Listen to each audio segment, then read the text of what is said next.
নমস্কার বন্ধুরা, রান্নার থেকে আজকের ব্লগটা শুরু করলাম। এদিকে ছানার বড়া করতেছে। কালকা রাত্রে একটু দুধ ছানা হয়ে গেছিল না, তো এটার লোকে ময়দা লবণ হলুদ মিশাই একটু বড় করে লইতেছি। আর এদিকে হয়েছে সকালের টিফিন আটার লুচি।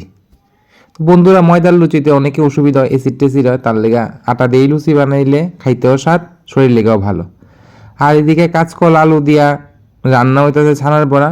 সিম্পল, বেশি কিছু না। এলিগে আর দেখাইছি না, আদা জিরা বাটা দিয়া নর্মাল কাঁচকলার ঝোল, শুধু বড়াটাই দিয়া দেব।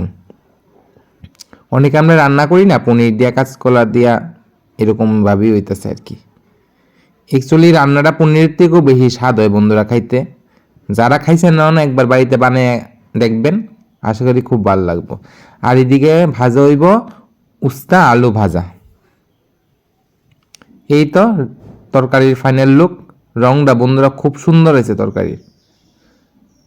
একটু মাখা মাখা করে রান্না করছি। আর এদিকে উস্তা আলু ভাজা করতেছি। এটা দিয়ে আজকে দুপুরের লাঞ্চ মেনু, মানে খাওয়া হইব আর কি, দুপুরের লাঞ্চ মেনু।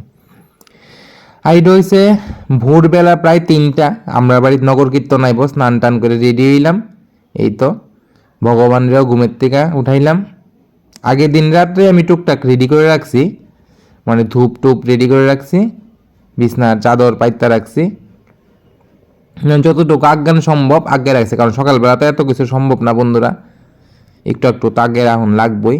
আর এদিকে সব রেডি করে রাখছি, মঙ্গল আরতি হইব, ভোগ টোগও রেডি করে রাখছি। তারা গোপাল নিয়ে আইবা, আসনও পাইতা রাখলাম। ভগবানরে এমনি ফুল টুল দিয়ে পূজা হয়ে গেছে গান, শুধু আরতি হইব। তো বন্ধুরা, তার মানে তারা আইসলো, মানে অনেক হাতার কারণে আমি দেখাইতে পারছি না। এটা হচ্ছে পরের দিন গেছিলাম আমি অন্য আরেকজনের বাড়িতে, তো ওইখানের ভিডিওটা একটু দিলাম। তো সবাই খুব ভালো থাকবেন, লাইক শেয়ার করবেন। আর যারা চ্যানেলে নতুন আছেন তারা অবশ্যই ফলো করবেন। সবাই খুব ভালো থাকবেন।